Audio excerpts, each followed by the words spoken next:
Tantor Audio, a division of Recorded Books, presents An Ocean Apart, a novel, by Robin Pilcher. Narrated by John Lee. Chapter 1. Jane Spears drove with extreme caution through the pelting rain, her shoulders hunched over the steering wheel as she strained to make out the blurred outline of the road ahead. The windscreen wipers of the old Subaru struggled to cope with the deluge pouring down from the cold grey skies, and the feeble wheezing of the car's hot air fan was of little help in clearing the steamy fog that had developed on the inside of the windows. That was Arthur's fault. He sat, enclosed in the boot by a large dog rag, soaking wet and panting heavily after his exertion on the moor. Jane opened the window a fraction to see if a little air circulation might help, but shut it immediately when she felt the sliver of icy Scottish weather suck the warmth from the car. In all the 40 years that she had lived in Scotland, she could not remember a May so cold and miserable. Turning off the main road, through a pair of lodge gates, newly painted and bearing a sign marked Private Drive, she drove up the long tarmacked avenue, the tall oak trees on either side, at last offering some protection against the elements. In this new-found shelter, the windscreen wiper's performance improved, and Jane crunched into a higher gear. After half a mile, the drive opened out into a gravel sweep that rounded in front of the large Victorian house. Picking up one of her gloves from the passenger seat, Jane wiped the condensation off the windscreen, eager to complete the last few yards of her journey without running over either the trimmed edge of the grass border or one of the 3 black Labradors who customarily came bounding down the front door steps. On this occasion there was no such welcoming committee, but even as she lurched the car to a halt in front of the house, Arthur sat up in the back and whined, his ears pricked forward and his nose pressed through the square mesh of the dog rack, anticipating a mad tear around the garden with his 3 black friends. Jane looked at his plaintive face in the rearview mirror. "Good boy, Arthur. You stay there," she said, pulling up the hood of her Barber jacket and tightening the drawstring under her chin. "I won't be long." Holding hard to the door in case the wind took it completely off its aging hinges, Jane clambered out of the car. Then, slamming the door shut, she scrunched her way, in a half-run, across the wet gravel and up the steps to the front door. With the informality of a frequent visitor, she opened up one of the heavy oak double doors and let herself in. "Ooh-ee!" she called out. "Anyone here?" No immediate reply. She took off her dripping Barber and hung it on a hook amongst the collection of heavy tweed overcoats and waterproof jackets. Then, clearing a space for herself on an old church pew, a dumping ground for fishing tackle, hats, and garden implements, she sat down to take off her sodden walking shoes. "Hello? Anyone here?" she called out again, and looked around to see if anyone had taken any heed of her call. The hallway of Inkleby House stretched to the full height of the edifice, and was dominated by a huge central staircase which divided at right angles halfway up, leading to a balustraded landing above. Dark, oak-panelled walls were lined with large family portraits, intermingled with an eerie selection of crossbows, double-handed swords and shields, and above them, ranging to the highest point of the house, an array of about 40 stags' heads, all rather old and moth-eaten. Jane smiled to herself, her own private thought always being that it was a toss-up as to which of these 3 adornments was the most hideous. She left the pew and padded in her stockinged feet across the hallway. Approaching the bottom of the staircase, she became aware of a man's voice coming from the drawing-room. It was not a voice she recognized, more the deep, serious tone that might belong to a solicitor or chartered accountant, and instantly she wondered if she had chosen a bad time to call. She was caught in a moment of confusion, whether to try calling out again or just quietly leave, when a door opened in the far corner of the hall beyond the staircase, and a small grey-haired lady appeared, precariously carrying a tray of tea and oblivious to her presence. "Hello, Effie," Jane said, as gently as possible, so as not to spread-eagle the little housekeeper and her load. Even at that, Effie stopped abruptly, making the contents of the tray shoot forward. "Oh, Mrs. Spears, what a fright you give me," Effie said, steadying herself. "I didn't hear you coming in." Jane walked round the side of the staircase. "I'm sorry about that, Effie. I did call out twice, as loud as I thought decent." She smiled at the older woman, who was slowly recovering her composure.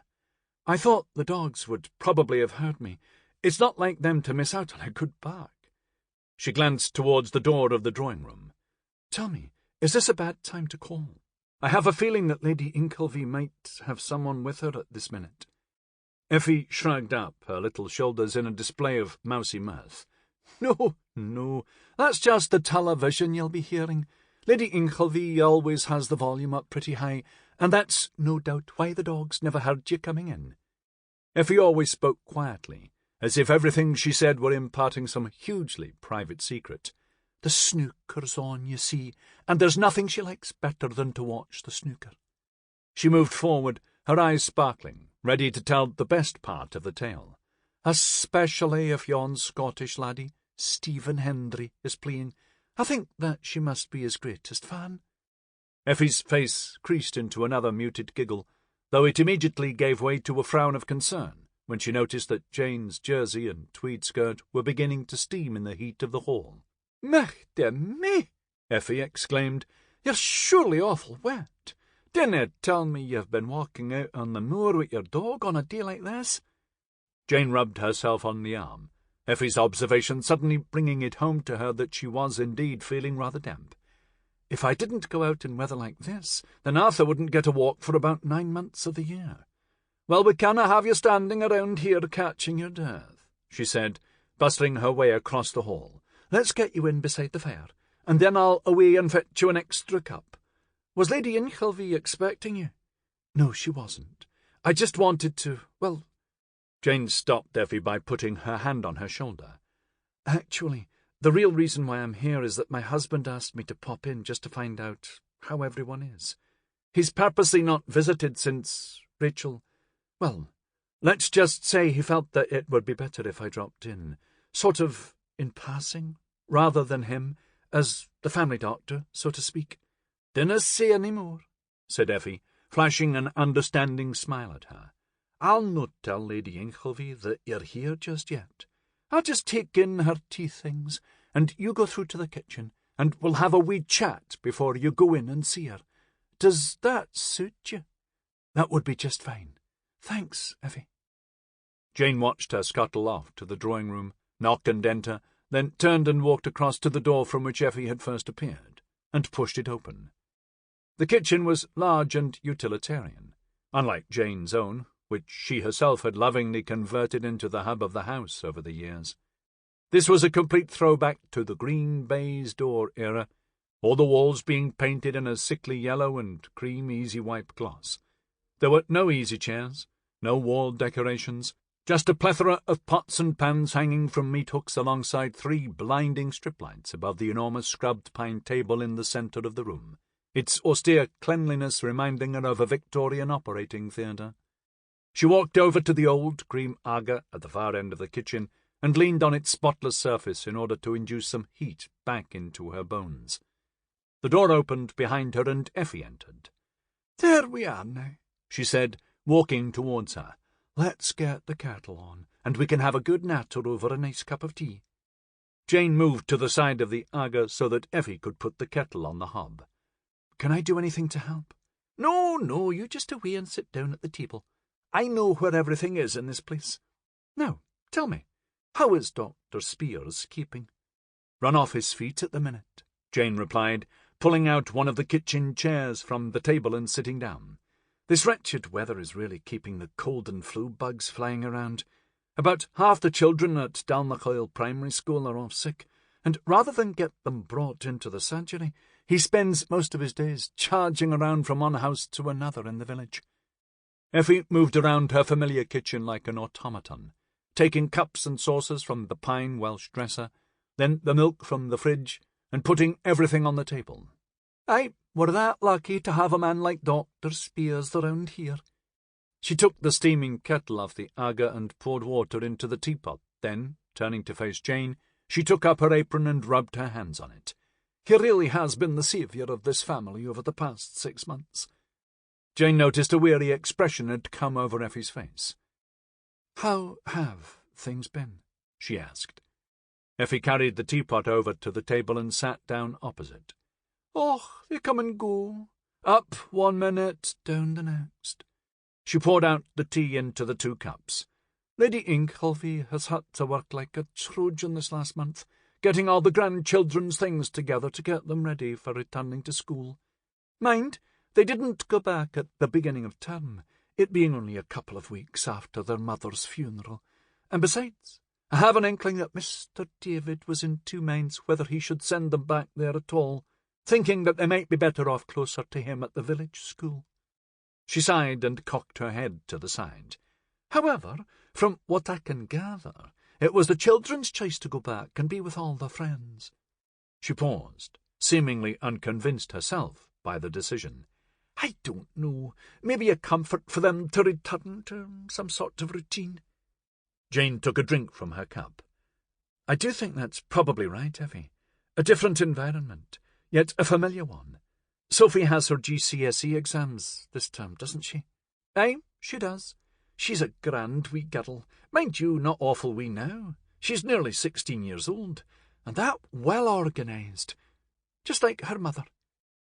As she said this, Effie suddenly faltered and swallowed hard, her composure suddenly under threat. "Oh, Mrs. Spears, is that hard getting used to not having Mrs. David around any more?" Jane leaned across the table and patted the housekeeper's hand. "I know. My husband often wonders if cancer doesn't prepare a family better for the inevitable than, say, a heart attack or a road accident. But I don't think so. The loss, when it happens, is still devastating." Effie was looking down in her lap, fiddling with her apron, her bottom lip quivering. Jane took a calculated gamble to continue the conversation. "And what about the other children?" Effie took a deep breath, and, almost for something to do, replenished both their cups, even though Jane's was still 3/4 full. She delved into the pocket of her apron and brought out a handkerchief and wiped her eyes. "Oh, they seemed to have coped better than any," Effie replied, managing to smile bravely, though her voice still faltered. "Even during the tea, after the funeral. Charlie was badgering Mrs. David's brother to go out onto the lawn to kick a rugby ball with him, and wee Harriet, well, Sophie just seemed to take her under her wing. I don't really think the wee lass has taken it all in just yet. It's a blessing that all 3 are at the same school." She leaned across to Jane and said with a caring look, "Sophie will look after her. You can be sure of that." Jane smiled and nodded. "Everyone plays a part in the healing process, Effie, not least you. You're as much a part of this family as any, and I know that everyone would have found it hard to cope without your being here."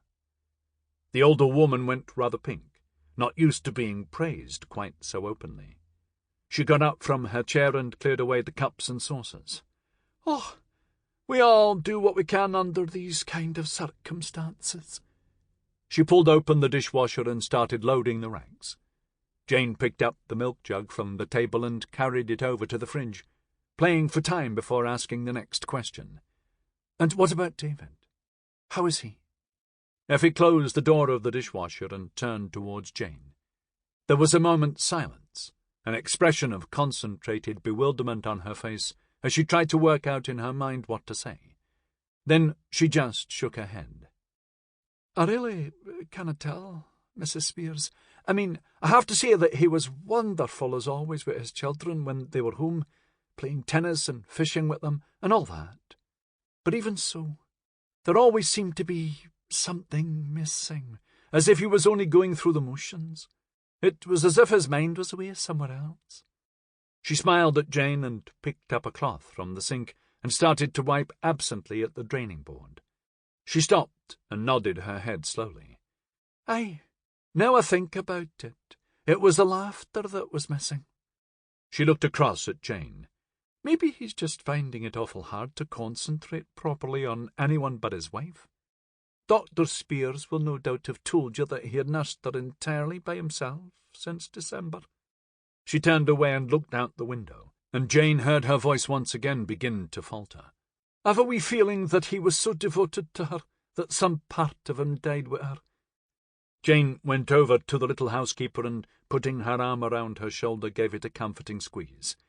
"I can see that, Effie. I know that it must be really hard for you to talk about it, and I do appreciate you telling me." Jane felt that she had to break the melancholy of the conversation and looked up at the clock above the Aga. "Heavens, it's 4:30. I had no idea it was that late." Effie turned from the sink and, on reaction, looked up at the clock as well. "Oh, Mrs. Spears, what am I doing? I shouldn't be going on so." She started to move towards the door, drying her hands on her apron. "Come on, I'll take you through to see Lady Inkleby." "Oh, please don't bother to do that," Jane said. "Look, I'll just show myself in. I'm sure that you've enough to do in here." "Well, if you're sure. I'll have to be getting started on the potatoes for dinner. Lord Inkleby has a meeting in the village tonight, so we'll be eating early." "Absolutely. I've been enough hindrance to you." She walked over to the door of the kitchen, then turned to the housekeeper. "Keep your spirits up, Effie. You really are one of the mainstays of the household. Just keep being as cheerful as you always have been." The volume of the television hit Jane as soon as she entered the drawing-room, the usually whispered tones of the snooker commentator sounding as though he were speaking through a megaphone. "And if he can get a good angle on the pink ball, that should be the 3rd consecutive frame to Henry." The 3 black Labrador dogs, however, heard Jane's entry above the noise, and, looking in her direction, each let out a short bark, before realizing that it was a familiar figure. They left their place in front of the blazing fire and trotted over, their backwaters slewing from side to side with delight. "Hello, boys," Jane said, reaching down to pat their heads. At the far end of the room, a figure moved in the high-backed armchair in front of the television. "Is that you, Effie?" Unable to move any closer due to the keenness of the dog's welcome, Jane called out, "No, Alicia, it's me, Jane." Alicia Inkleby peered round the corner of the chair, bowing slightly to look over the top of her reading spectacles. "Jane, how wonderful to see you! What a lovely surprise!" She turned the television off with the remote control and rose to her feet, pushing a large ball of red wool onto the ends of 2 enormous knitting needles. "Dogs, go and lie down and let poor Jane get into the room." Alicia walked rather stiffly towards Jane, her spectacles, now dangling by a cord around her neck, swinging from side to side as she walked. She was a tall and erect figure, dressed in her customary elegance of a tweed skirt and cashmere cardigan, with her grey hair pulled tight and gathered in a comb at the back of her head. It was the first time that Jane had seen her since the funeral, 5 weeks previously, and although Alicia's whole comportment belied her 78 years, it was obvious that even that short intervening period had taken its toll. There was now a drawn look on her face, a look of total fatigue, one that Jane surmised as being brought about by Alicia's own inner conflict to keep her thoughts of loss and anguish under control, so that outwardly she could appear strong and supportive to the rest of her family. 2 of the dogs took immediate heed of their mistress's request to return to the fireside. The other, an old greying boy with opaque eyes and obviously fading hearing, continued to wag his tail and gaze up lovingly at Jane, impeding any attempt she made to move farther across the room. Alicia's voice rose a full tone. "Horace!" she yelled in the direction of the dog. "Go and lie down by the fire." She gesticulated like a policeman on point duty, waving on the old dog with one hand and pointing with the other, still clutching the knitting needles, in the general direction of the fire. Horace looked sideways up at his mistress, her voice now having penetrated his senses, and, unclear as to why she held aloft those menacing objects in her hand, he slunk sheepishly away to join his younger companions. "I'm sorry," Alicia said. "Horace is almost totally deaf now, rather like me. Can't hear anything unless it's at full volume. How are you, my dear?" She met Jane halfway across the room and gave her a kiss on both cheeks. "Come and sit down by the fire. What a revolting day. Would you like a cup of tea? I've just had one, but let me call Effie." "No, don't worry," Jane interjected. "I've actually just had one with Effie in the kitchen." Alicia looked at her, surprised. "Have you? How extraordinary! I never heard you come in. How long have you been here?" "Oh, about 3/4 of an hour. No, actually, I did want to speak to Effie about something." She smiled knowingly at her friend. "At any rate, I didn't want to interrupt the snooker." "Ah, so she's been telling you about my secret addiction, has she?" Alicia said, sitting back down in her chair. "I must say I get totally mesmerised by it, and it's such a treat to see so many young Scots being rather good at the sport. Really makes one feel quite patriotic, although I'm sure that being good at snooker reveals a somewhat misspent youth." "Absolutely," said Jane. "Who needs exam results when you can make money potting balls?" They both dissolved into laughter, and Jane immediately felt at ease. Any fears of how the overriding gloom of present circumstances might have affected her long-time friend expelled from her mind. They were still very much on the same wavelength, still able to laugh together. Alicia put on her spectacles again, uncoupled the ball of wool from the end of the needles, and resumed her knitting. For a second there was silence, as if her thoughts were taken up on a different plane. Then she looked up and smiled across at Jane. "It's lovely to see you, my dear. I really have missed you. As you can imagine, life hasn't been filled with a great many happy thoughts lately. I quite understand. I should have popped in before now, but I didn't want to intrude." Jane watched Alicia as she concentrated on her knitting. "What are you making?" "Oh, just something that Sophie started during the last holidays. It seems to be the rage at her school to have a chunky sweater with huge arms that come down at least 6 inches over the hands." She looked at Jane over her spectacles. "The waif look, I think. I took her into Inverness to see if we could find one, but they were all dreadfully acrylic, so we ended up buying a pattern and this rather garish wool." Alicia held the shapeless garment up at arm's length, and wrinkled up the side of her nose in an expression of uncertainty as to what the end result might look like. "I have a feeling that it might look a little better on a large male gorilla than on Sophie." "Well," said Jane, "I'm sure that if Sophie doesn't like it, there would be a welcome recipient at Edinburgh Zoo." "You're not meant to agree with me, Jean," Alicia retorted, feigning hurt. "You're supposed to say something like, 'It's far too well made for that.'" She laughed, then abruptly bundled knitting needles, sweater, and ball of wool into one heap and threw it onto the sofa. "Anyway, I don't know why on earth I'm doing it when you're here. Come on," she said, getting up from her chair and manoeuvring her way through the prostrate dogs to put another log on the fire. "Tell me what's going on in the outside world. I don't seem to have been in touch with anyone for so long." It took Jane all of 5 minutes to fill Alicia in with the most important topics of local news. How the incessant rain had washed away part of the back road between Dalnacoil and Achnacuddon, and how the local Territorial Army Brigade had come to the aid of the already overstretched Roads Division by erecting a temporary Bailey Bridge over the yawning gap. How Mrs. Mackenzie, the postmistress in Dalnacoil, had also been affected by the weather, bringing on a dreadful bout of arthritis which literally ballooned up my ankles, Mrs. Spears, and I have to serve all my customers sitting on a chair behind the counter with my bedroom slippers on.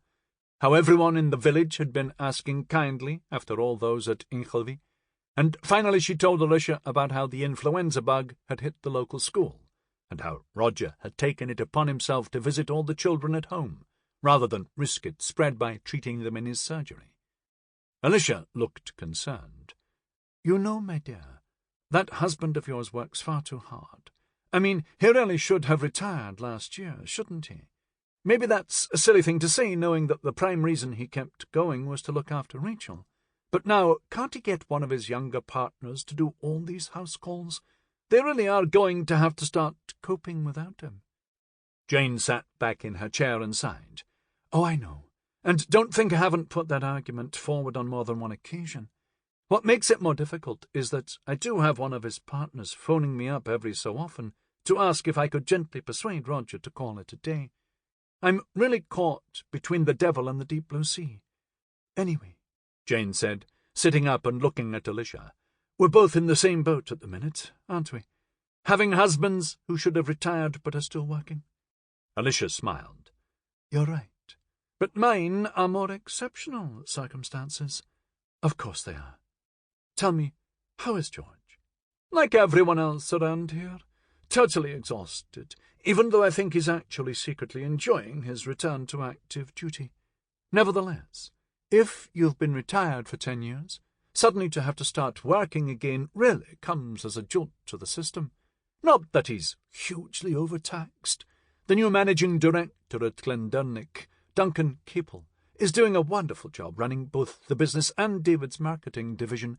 But George just feels that, as he's the chairman and major shareholder, and David's father, he should give support where he can, especially as the whisky market seems to be in such turmoil at the minute. I don't really pretend to know that much about it now, but there do seem to be an ever-increasing number of licensed trade dinners and marketing launches that George has to attend on behalf of the distillery. Alicia paused for a moment, placing her elbow on the arm of the chair and resting the side of her face in her hand. But do you know, Jane, what we both find so energy-sapping is having to go back to a hectic daily routine we thought we left behind years ago. Having to get up in the morning, having to get children ready for going back to school, and then having them here all the time meant that one was always on call to entertain them. Heavens! Just before he went back to school, Charlie had me out on the lawn operating the clay pigeon trap. Can you imagine it? I'm absolutely hopeless with mechanical devices, and he kept shouting at me, "Come on, Granny, you're useless," as I launched off clays, one after the other at about the level of his knees. She laughed and sat forward in her chair. Actually, come to think of it, this is about the first time that I've sat down and indulged myself for about a month. "Oh, I'm sorry, Alicia," said Jane, "and I come barging in and disrupt your peace."